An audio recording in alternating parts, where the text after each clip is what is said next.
ಈಗಲೇ ಚಂದಾದಾರರಾಗಿ ನಿಮ್ಮ ನೆಚ್ಚಿನ ಶೋಗಳನ್ನು ನೋಡಿ. ನಿನ್ ಫೇವ್ರೆಟ್ ಕತೆ ಹೇಳ? ಕತೆ ಕೇಳ್ಕೊಂಡು ಊಟ ಮಾಡ್ತೀಯಾ?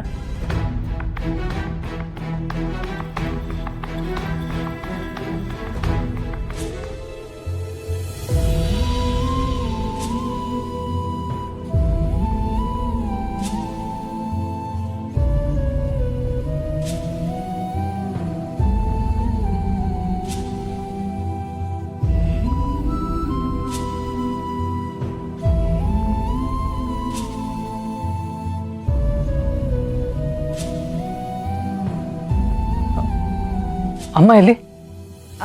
ಯಾವುದೋ ಚಾರ್ಟಿ ವರ್ಕ್ ಅಂತ ಔಟ್ ಆಫ್ ಸ್ಟೇಷನ್ ಹೋಗಿದ್ದಾರೆ ಶರತು. ಅಟ್ಲೀಸ್ಟ್ ಅಮ್ಮ ಆದರೂ ಇರಬೇಕಿತ್ತು.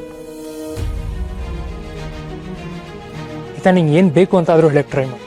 ಅಟ್ಲೀಸ್ಟ್ ಬೋರ್ಡ್ ಮೇಲೆ ಬರೀ. ಪ್ಲೀಸ್ ಕಂದ, ನೀನು ಹೀಗೆ ಮಲಗಿದ್ರೆ ನಿನಗೇನು ಬೇಕು ಅಂತ ನಮ್ಗೆ ಹೇಗೆ ಗೊತ್ತಾಗುತ್ತೆ ಹೇಳು? ನಿಂಗೇನು ಬೇಕು ಅಂತ ಗೊತ್ತಾದ್ರೆ ತಾನೇ ನಾವೇನು ಅಂತ ತಂದ್ಕೊಡೋಕೆ ಸಾಧ್ಯ. ಹೇಳು ಕಂದ, ನಿಂಗೇನು ಬೇಕು ಹೇಳು, ಅದನ್ನು ನಾನು ತಂದ್ಕೊಡೋದಕ್ಕೆ ಪ್ರಯತ್ನ ಪಡ್ತೀನಿ.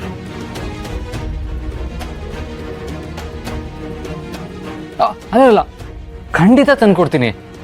ಪ್ಲೀಸ್ ಕಂದ, ಬಾ ಕಂದ, ನಿಂಗೇನು ಬೇಕು ಅಂತ ಬೋರ್ಡ್ ಮೇಲೆ ಬರೀ.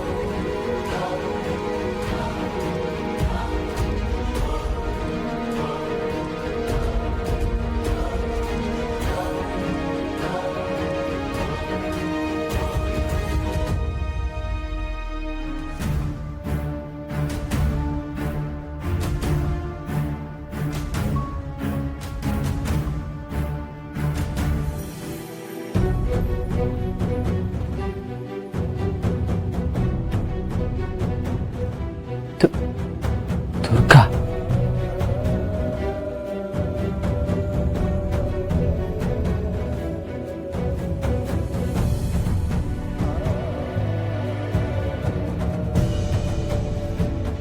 ಪುಟ್ಟ, ದುರ್ಗಾ ಬೇಕಾ?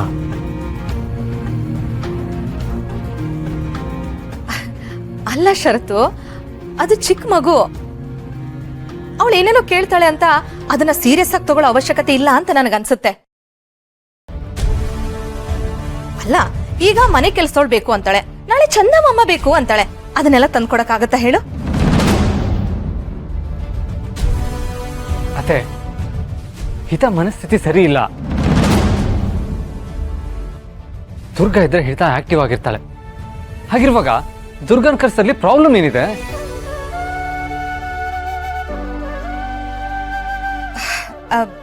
ಹಾಗಲ್ಲ ಶರತು, ಇಷ್ಟು ದಿನ ನಾ ದುರ್ಗಾನೇ ಇದ್ಲಾ? ನಾವೆಲ್ಲರೂ ಸೇರ್ಕೊಂಡು ನಿಭಾಯಿಸ್ತಾ ಇರ್ಲಿಲ್ವಾ ಹೇಳು?